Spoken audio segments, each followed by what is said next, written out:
Hello students, जैसा कि आप लोग को पता है आज है आपका पेपर कक्षा 11वीं का और वो भी आज है आपका 16 मार्च। आज तारीख है 16 मार्च और आज आपका पेपर है लेखा शास्त्र का। ठीक, तो आपके पास में जितना भी टाइम बता है उतने टाइम में आप लोगों के सामने मैं इस मॉडल पेपर के मैं आप लोगों के सामने यहाँ पर सही विकल्प वेरी मोस्ट इंपोर्टेंट सही विकल्प यानी ऑब्जेक्ट टाइप क्वेश्चन बताने जा रहा हूँ, ताकि आप लोग इसको कर सकें और आप लोग वहाँ पर जाएँ तो आपको आसानी हो सकता है इसमें से इन ऑब्जेक्ट में से आपके कुछ यहाँ पर फंस जाए तो आपके नंबर भी बन जाएंगे वर्ड और आपको आसानी होगा कि आप पे कितना बनना है कितना नहीं बनना। ठीक, तो इस पेपर के मैं आप लोग सामने वेरी मोस्ट इंपोर्टेंट क्वेश्चन बताने जा रहा हूँ।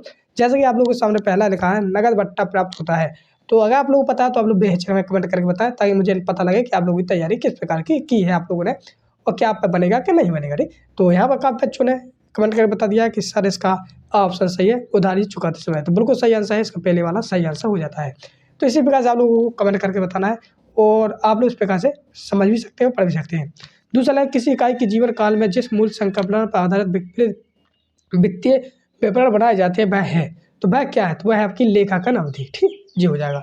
तीसरा लगा है रोजनामचे में कितने खाने होते हैं? रोजनामचे में कितने खाने होते हैं? वे होते हैं आपके 5 खाने, यानी कि आपका साफ सही है। चौथा लगा उधार क्रय की गई मशीन का क्रय लिखा जाएगा, तो ये किस में लिखा जाएगा? तो ये लिखा जाएगा जनरल में, तो हम लोग जनरल लिख देंगे। फिलहाल पाँचवा जगह निम्नलिखित में से कौन सी संपत्ति स्थायी नहीं है?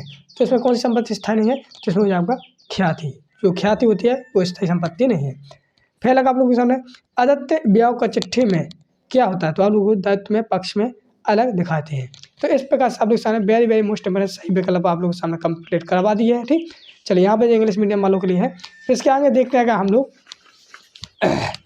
तो यहाँ पर दिए गए हैं आप लोग सामने यहाँ पर रिक्त स्थानों की पूर्ति कीजिए। ठीक, तो यहाँ पर रिक्त स्थान मैंने पहले से ही भर लिए हैं, ताकि आप लोगों को किसी भी टाइम ना हो, हम कम समय में आपके सामने यहाँ पर वेरी मोस्ट रिक्त स्थान भी समझा दिया है।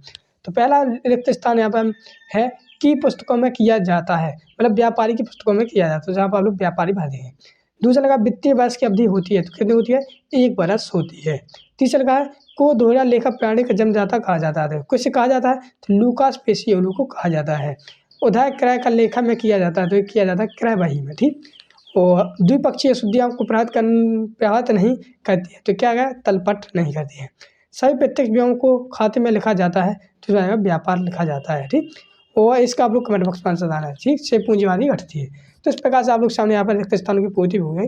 आप लोग इन क्वेश्चन को ये मत समझे कि ये पेपर में रखे मिलेंगे। ठीक, तो ये पेपर में मैं यह नहीं कह सकता हूँ कि ये पेपर में आया। ठीक, हो सकता है इन्हीं में से 1-2 आ जाए, तो आप लोगों के 1-2 नंबर बन जाएंगे।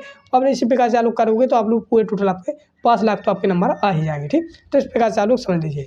इसी प्रकार से अगर सही जोड़ी की बात करें तो सही जोड़ी आपको इस प्रकार से दिखे हैं। देनदार से वसूल ना हुई रकम को कहते हैं, तो क्या कहते हैं हम लोग? अयोध्या रकम, अशुद्ध ऋण कहते हैं। क्या कहते हैं? अशुद्ध ऋण। तो जी आपका सही आंसर हो जाएगा। दूसरा लगा लेखांकन अवधि, तो इसका हो जाएगा वार्षिक लेखी। क्या हो जाएगा? वार्षिक लेखी।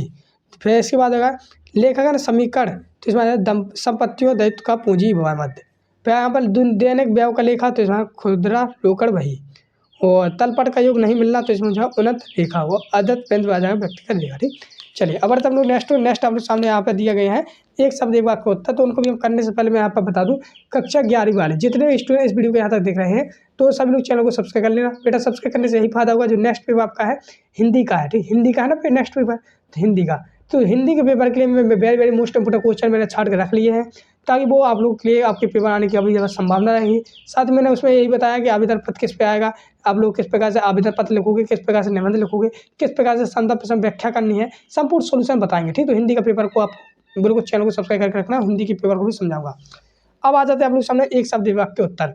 क्या लगा? संपत्तियों के दायित्व पर अधिक के क्या कहलाती है? तो इसमें क्या कहलाती है? पूंजी कहलाती है। वेतन का भुगतान करने पर कौन सा वाउचर बनाया जाता है? तो क्या डेबिट वाउचर है। तलपट सही तैयारी करने की सबसे उत्तम विधि कौन सी है? तो हो जाएगी शेष विधि। मूलहास का संबंध कौन सी संपत्तियों से है? तो हो जाएगा स्थायी संपत्तियों से। ठीक, यदि तलपट में अंतिम रहतिया दिया गया हो तो उसे किस खाते में दिखाया जाता है? तो आर्थिक चिट्ठा है। आय तो अर्जित कर ली है किंतु प्राप्त नहीं हुई कहलाती है अर्जित आय। ठीक, फिर तलपट में कौन सा रहतिया नहीं दिया लिखा जाता? तो अंतिम रहतिया। तो इस प्रकार से वेरी मोस्ट इंपोर्टेंट एक शब्द एक वाक्य उत्तर भी मैंने आपके सामने यहाँ पर करवा दी है। अब देख लेते हम लोग सत्य सत्य। ठीक, तो यहाँ पर सत्य सत्य द्विपक्षीय अवधारणा दोहरा लेखा प्रणाली कहलाती है, तो ये सत्य हो जाएगा। लेखांकन में होने वाली शुद्धियों को काटकर संशोधित किया जा सकता है, तो यह सत्य हो जाएगा। भूमि पर प्राय हाथ नहीं काटा जा सकता, तो यह सत्य हो जाएगा। वेतन प्रति व्यय का एक उदाहरण है, तो यह सत्य हो जाएगा। जब अंतिम रहता तलपट में दिया हो तो उसे हम केवल चिट्ठी में लिखते हैं, सत्य हो जाएगा। उपार्जित आय पेपर का हृदय सत्य हो जाएगा। तो आप लोग चाहो तो एक बार वीडियो को रोक के पढ़ भी सकते हो। अगर वीडियो मतलब कि हम जल्दी जल्दी बोले हैं, अगर समझ में नहीं आया तो आप लोग वीडियो को रोक कर पढ़ भी सकते हैं, ठीक। अब इसके आगे बात करते हैं तो यहाँ से आपके लिए 2-2 नंबर के क्वेश्चन है, ठीक। अगर आप लोगों के पास में टाइम है तो आप लोग बेहिचक इन क्वेश्चन के उत्तर भी पढ़ सकते हो घर पे, ठीक। और टाइम नहीं है तो मैंने आप लोग सामने यहाँ पे very very most important object बता दिए हैं। हो सकता है आपके पेपर आने की संभावना है और इससे कुछ ना कुछ आपको फंस ही जाएगा। तो very very most important question बताते हैं हम। मैं यही नहीं कहता हूँ कि मैं आपके सामने यहाँ पे असली पेपर लाऊंगा या ये, क्योंकि असली पेपर तो कहीं मिलते ही नहीं है। वो आप लोग ये वहम में मत रहिएगा कि हम लोगों को असली पेपर मिलेगा, बिल्कुल नहीं। ये मॉडल पेपर है जो आप लोगों के लिए तैयारी के लिए मैंने करवाई है और रिवीजन के तौर पर करवाया है, ठीक। तो चलिए इस प्रकार से आप लोग सामने यहाँ पे very very most important question है जो आपके लिए पढ़ना चाहते हो तो अगर टाइम हो तो पढ़ लीजिए, और नहीं तो भगवान से मैं प्रार्थना करता हूँ, आशा करता हूँ आप लोगों का पेपर अच्छा ही जाए और आप लोग अच्छे नंबर प्राप्त करके जाएँ। तो मिलते हैं लोग नेक्स्ट वीडियो में हिंदी के महत्वपूर्ण प्रश्न उत्तर के साथ। तब तक के लिए जय हिंद, जय भारत।